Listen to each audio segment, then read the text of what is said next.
Hemos llegado a la lección 6 de este trimestre, jugar a ser Dios.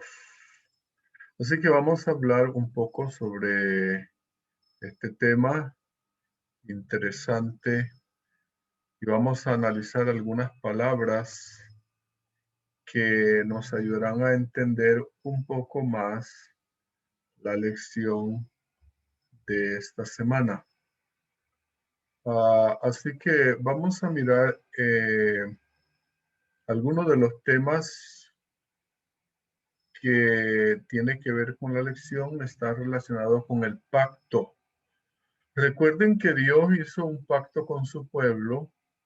Sin embargo, su pueblo quebrantó este pacto y ahora Dios le está hablándole de la situación de lo que se avecina y la condición espiritual de su pueblo.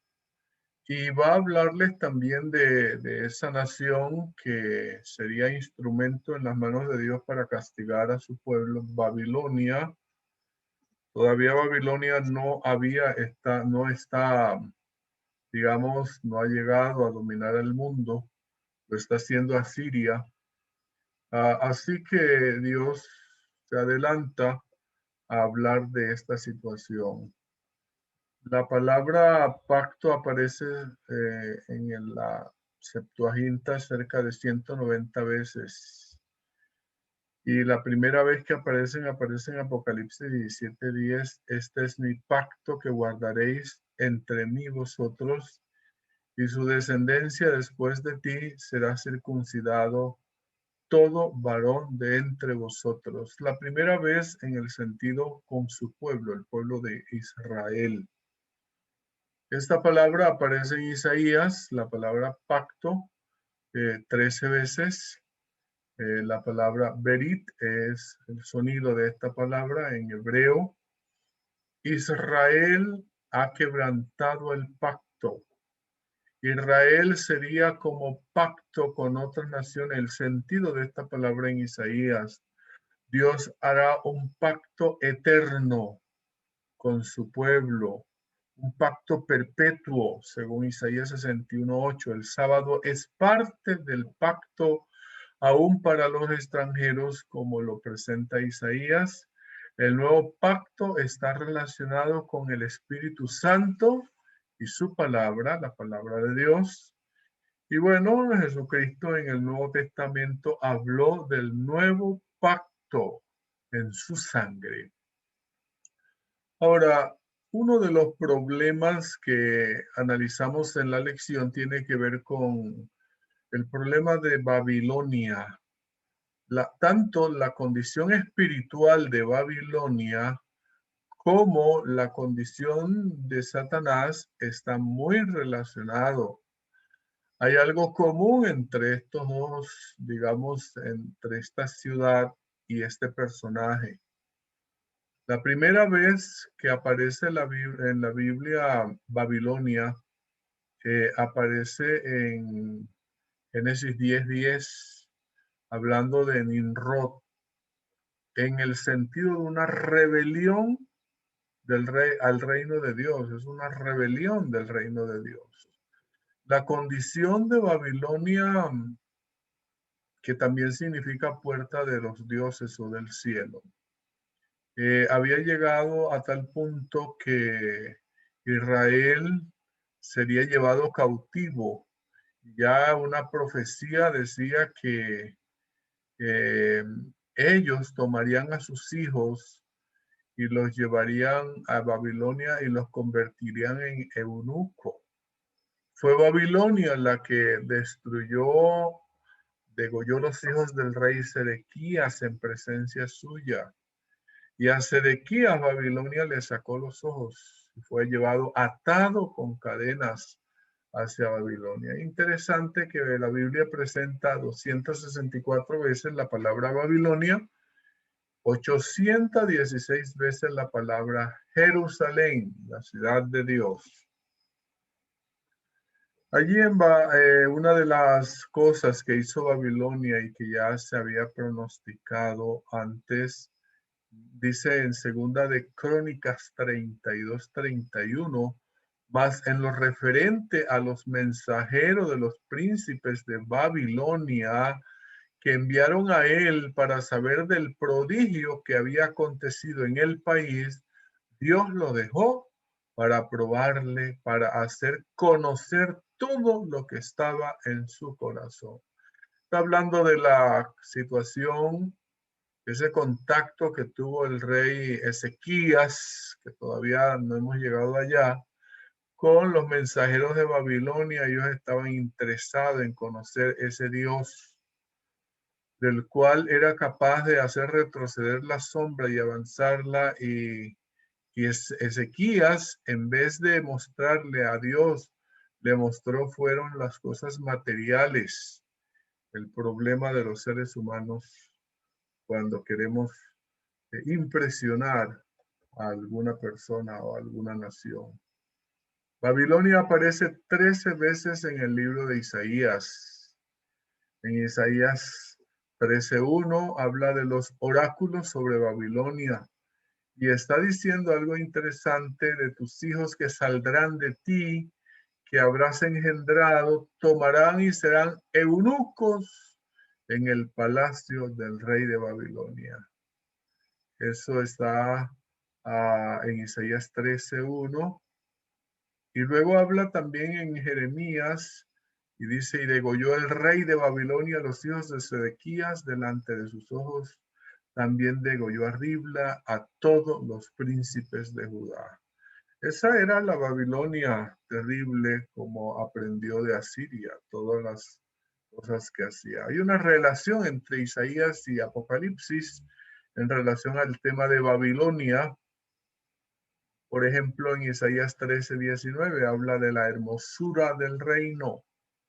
Y en Apocalipsis 18:14 habla de los frutos codiciados por tu alma, los ornamentos, la grandeza. Finalmente todo eso sería destruido. Otro texto interesante que se relacionan entre sí, entre Isaías y Apocalipsis, es Isaías 21:9. Aquí que vienen hombres montados, jinete de 2 en 2. Después habló y dijo: cayó, cayó Babilonia. Y Apocalipsis 14:8 dice: ha caído Babilonia. Parece que Juan tomó algunas ideas, algunas imágenes, alusiones del libro de Isaías. Isaías 47:1 dice: desciende y siéntate en el polvo. Ustedes saben que el símbolo aquí aparece en Apocalipsis 16:12, donde Babilonia está sentada sobre muchas aguas, pero cuando se secan las aguas, el río Éufrates, ella queda sentada propiamente en el polvo. Esa es otra relación. Isaías 48:20, hay un llamado: salid de Babilonia, huid de entre los caldeos. Y también el Señor en el tiempo del fin, la Babilonia del tiempo del fin, aparece diciéndonos: salid de ella, pueblo mío, para que no seáis partícipes de sus pecados, ni recibáis parte de sus plagas. Otro texto de la manera como sería destruida Babilonia: porque yo me levantaré contra ellos, dice Jehová de los ejércitos, y raeré de Babilonia el nombre y el remanente, hijo y nieto, dice Jehová. Y bueno, hablando en Apocalipsis, dice que un ángel poderoso tomó una piedra, como una gran piedra de molino, y la arrojó en el mar, diciendo: con el mismo ímpetu será derribada Babilonia, la gran ciudad, y nunca más será hallada. Hay varias palabras interesantes en el libro de Isaías y en la Biblia, en el Antiguo Testamento, con relación a esta condición de Satanás y de los seres humanos y de Babilonia con relación a su orgullo. Vamos a analizar un poco esta palabra, la palabra orgullo, también soberbia, y hay una relación interesante en esto, ¿no? El orgullo, también esta palabra gaón, se traduce como esplendor, no solo se traduce como orgullo, algunas veces positiva y se usa como esplendor. En el Salmo 47:4 habla, lo traduce como hermosura. 11 veces aparece esta palabra orgullo en Isaías y es traducida como a veces como majestad, grandeza y otras veces la traduce como arrogancia. Babilonia, grandeza, orgullo de los caldeos. Sí, descendió al Seol tu soberbia, dice el libro de Isaías 14. Otra palabra para hablar de la soberbia y la arrogancia, el ornamento, la braveza, la gloria de su vestido, se usa la palabra Gabá. 19 veces aparece en el Antiguo Testamento, 5 veces en el libro de Isaías. Isaías la traduce como soberbia, ¿sí? Pero también la traduce como gloria. Ustedes conocen la situación de Satanás. Su pecado fue el orgullo, la soberbia, la arrogancia. Aquí está otra palabra, Abraham. 36 veces aparece en el Antiguo Testamento, solamente aparece 6 veces. En el libro de Isaías se traduce como arrogante, también se traduce como ira. Esta palabra es también traducida como indignación, furor, arrogancia. Entonces, la vemos también allí en el libro de Isaías. Está la palabra Raab, que también se traduce como violencia, insolente, amenazador, rabia. También se traduce como soberbio, arrogancia. 3 veces aparece en Isaías y se traduce como violencia. Es también el símbolo de una serpiente mitológica que ha sido vencida y derribada por Dios. Ese símbolo de Raab como una serpiente mitológica en Isaías 51:9. Pero el nombre en sí de Raab significa rabia, soberbio, arrogancia. Hay otra palabra para orgullo, presunción, arrogante, soberbia, es la palabra seb. Esta palabra aparece solo una vez en Isaías 13:11. Castigaré al mundo por su maldad y a los impíos por su impiedad, y haré que cese la arrogancia de los soberbios y abatiré la altivez de los fuertes. El gran problema de los seres humanos que heredamos del pecado es la soberbia, el orgullo.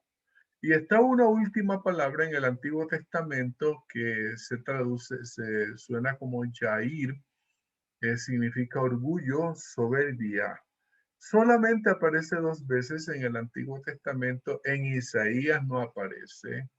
En Proverbios 21:24 aparece esta palabra y la otra vez aparece en Habacuc 2:5. Y también el que es dado al vino es traicionero, hombre soberbio, que no permanecerá, ensanchó como el Seol su alma, y es como la muerte que no se saciará. Antes reunió para sí todas las gentes y juntó para sí todos los pueblos. Hasta aquí llegamos en este estudio de algunas palabras que nos ayudan a entender un poco el tema de la lección de esta semana. Jugar a ser Dios, los seres humanos, por nuestro orgullo, nuestra soberbia, nuestra, digamos, nuestra condición misma pecaminosa. Queremos competir con Dios, queremos ser muchas veces dioses, como si tuviésemos grandeza, poder, pero tenemos que entender que solo Dios está por encima de todas las cosas. Que Dios nos ayude, que Dios nos bendiga y que podamos cada día aprender más de a ser humildes como lo fue Jesús.